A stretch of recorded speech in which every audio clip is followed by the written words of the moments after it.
Oi, gente, boa noite. Então, hoje a gente vai fazer um intensivo sobre a pré-alfabetização.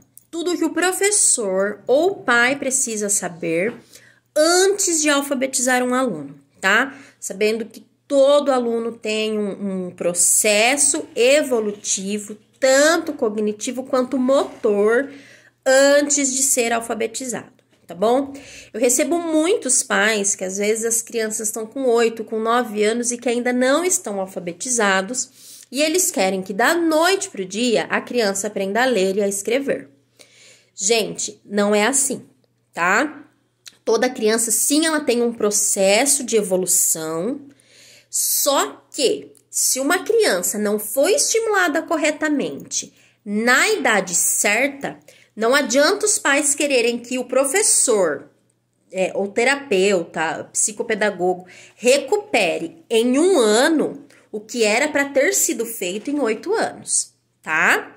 Então, vamos com um pouquinho mais de paciência, vamos entender os processos evolutivos das crianças, né? Até porque tem muitas crianças que precisam ser laudadas, porque nós que somos profissionais, principalmente do neurodesenvolvimento, a gente consegue detectar alguns distúrbios que a criança tem ou alguns transtornos. Porém, a gente não pode dar laudo, né? E aqui no Brasil, como é tudo muito atrasado, o laudo normalmente os médicos viram e falam assim: ah, fica tranquilo, é assim mesmo. Cada criança tem o seu tempo. Só com 6 anos a gente pode dar esse laudo. Quem já ouviu isso? Gente, uma criança com 6 anos recebendo algum tipo de laudo, a primeira infância da criança termina aos 7 anos. Então, como que a criança vai ser laudada com 6 anos se ela só tem 1 ano para recuperar os outros 6 anteriores? Então, não existe isso, tá bom? Existem muitos transtornos ou dificuldades de aprendizagem que a gente consegue detectar muito antes, tá? Por exemplo, o autismo, a gente já consegue detectar num bebê de 9 meses, tá bom? Então, não espera um diagnóstico tardio para começar a intervenção com o aluno, tá bom?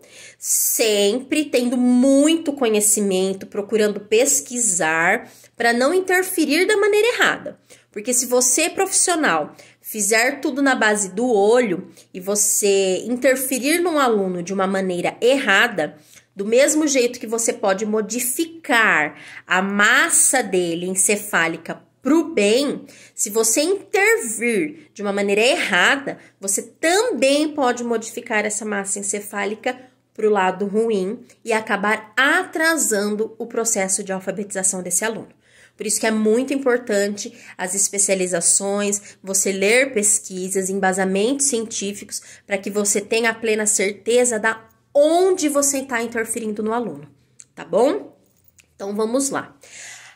Toda criança, quando você ouvir assim, ai, fica despreocupada, daqui a pouco dá um clique na criança, ela aprende a ler e escrever. Não. Toda criança tem um tempo para se desenvolver no motor. Sabe a cadernetinha de vacinação do filho de vocês? Atrás não tem a escala de Denver? Ali é o desenvolvimento esperado de uma criança neurotípica que ela tem que ter no lado motor dela. Então, com tantos meses ela mexe a cabeça, com tantos meses ela senta, com tantos meses ela rola, ela engatinha. Então, essa escala de Denver, ela mostra qual é o tempo que a criança tem que ter previsto para poder fazer certos tipos de movimentos corporais, certo? Mas e a parte neural? Com 10 anos a criança não sabe ler, não sabe escrever, mas calma que daqui a pouco muda. Não. A alfabetização tem que acontecer no máximo até os 8 anos de idade, tá bom? Por quê? Porque quando a criança tá com 3 anos, dos 3 aos 8, abre a gente chama na neurociência de mancha branca do lado esquerdo do cérebro. Então, essa mancha branca, ela serve para você bombardear o aluno com as informações da alfabetização. É onde entra essa pré-alfabetização, porque lembra que começa dos 3 aos 8? Então, aos 3 anos é onde você começa a bombardear a criança com informações para que ela, quando chegar na etapa de leitura e escrita que os pais tanto querem, elas estejam aptas, estejam prontas, estejam preparadas para serem alfabetizadas, tá bom? Então, o que a gente precisa aprender antes de alfabetizar uma criança? Qual é a primeira parte que a gente desenvolve do nosso corpo quando a gente está lá dentro da barriga da nossa mãe? Qual é a primeira coisa, o primeiro sentido que a gente desenvolve? A audição. Vamos pegar, sem falar lá de dentro da barriga da mãe. Vamos falar quando a gente nasce, para ficar mais claro para vocês. Qual é a primeira coisa que você faz? A criança nasce falando? Ela nasce já enxergando? Ela já nasce mexendo os braços com intenções? Não. Ela nasce primeiro. O primeiro estímulo que a criança recebe é o auditivo. Depois que ela nasceu, se eu não me engano, eu acho que é depois do primeiro mês. Antes do primeiro mês, ela não consegue enxergar nitidamente. Ela enxerga sombras. Então, primeiro é a audição, depois a visão. Os movimentos a criança tem, porém são movimentos reflexivos. Ela não sabe, ela não tem esse direcionamento de tentar pegar alguma coisa. O reflexivo dela de sugar, tudo isso é reflexivo, são as reflexões da criança.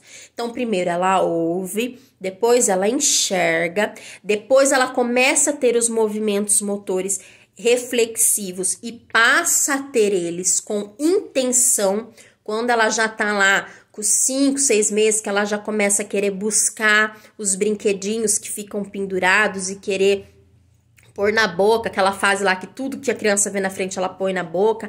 Então, depois é o movimento e, por último, a fala. Ela começa com os gugu gagá, que a gente fala, e depois ela começa a ter intenção da palavra. Então, o que você tem que ter em mente antes de alfabetizar um aluno? Qual é o principal, o primeiro estímulo que a criança tem que receber? Lembra lá que eu falei qual que é o primeiro? O auditivo. Então, antes de você alfabetizar uma criança, pais, antes de cobrarem professores para alfabetizar em casa, vocês precisam ter um embasamento auditivo com essa criança. Ai, meu Deus, mas isso é coisa que, nossa, eu nunca ouvi falar. O que eu tenho que fazer? Conversar. Conversa com o filho de vocês, porque essa criança, quando ela começar a falar, ela precisa ter vocabulário. Uma criança, quando é pequenininha, ela não consegue repetir o que você fala. Mas se você falar assim para ela, vou falar o nome da minha afilhada. Helena, pega o celular da Dinda em cima da mesa, ela sabe o que é para fazer, sem precisar chegar em mim e falar, Dinda, eu peguei o seu celular. Por quê? Porque ela foi treinada auditivamente para saber o que é um celular, para saber o que é mesa e saber ir até o celular. Então, estimulem auditivamente a criança de vocês. Canta música, lê história. Existem estudos científicos comprovados que a partir dos 8 meses, se você começa a ler histórias para a criança, isso reflete lá nos 7, 8 anos, quando ela começa a ler e a escrever. Então, olha a riqueza. Com 8 meses, você estimulando a sua criança, quando ela tiver com 8 anos, que ela estiver sendo alfabetizada, ela ainda vai ter esses reflexos. Para vocês terem uma noção de como que a casa, o ambiente em que a criança vive é importante. Então, antes de qualquer coisa, canta música, brinca, conversa, estimula muito essa parte auditiva. Professores, façam aquelas brincadeiras. Que som que você tá ouvindo lá fora? Tampa os olhos da criança. Qual é o som desse bichinho que você tá ouvindo?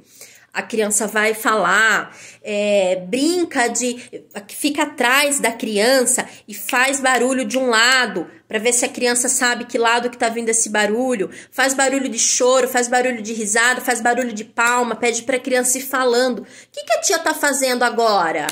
Ah, a tia tá batendo palma, e agora? Ah, a tia tá estralando os dedos. E estimulem essa parte auditiva da criança.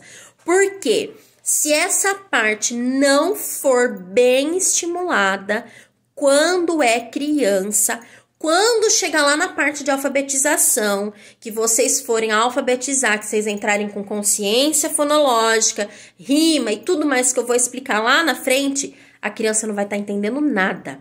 A hora que você falar assim, soldado rima com dado, a criança nunca ouviu a palavra soldado. O pai e a mãe nunca conversou, professores lá na educação infantil nunca conversou, e aí sobra lá na frente todos esses reflexos que eram para ter sido feitos e não fez. Todo esse treinamento, esse afinamento auditivo. Então, a primeira coisa que a gente tem que trabalhar com a criança é o processamento auditivo. História. É muito legal você ler história depois que a criança já tiver maiorzinha, que ela estiver conversando. O que será que vai acontecer? Nossa, o que aconteceu agora? Eu já esqueci. Vai pedindo para a criança ir participando. Pega bonecos, vai contando historinhas, já vai mostrando para a criança, mesmo que ela não saiba ler, já vai mostrando que é da esquerda para a direita que se lê. Você tá entendendo? Vai fazendo todo esse afinamento auditivo com a criança antes de tentar querer alfabetizar. Tá lá com 12 anos, não foi alfabetizado? Faz o teste se a criança consegue distinguir o som de dentro, o som de fora, se a criança consegue prestar atenção no que você está falando. Por isso que é muito importante sondagem bem estruturada, que é para você avaliar tudo isso. Porque antes de a criança ler e escrever, a criança tem que aprender a ouvir. Então, o primeiro ponto é esse, é a audição. O próximo agora vai ficar para o próximo vídeo, porque o Instagram só deixa subir vídeo de 15 minutos, tá bom? Então, não posso me estender muito. Queria muito fazer uma live sobre esse assunto, mas eu tenho medo de marcar horário com vocês e não conseguir ter silêncio aqui em casa. Então, vão ter que ser aulas gravadas. Cada aula a gente vai falar de um tema, tá bom? Espero muito que vocês tenham gostado. Um beijo, até a próxima!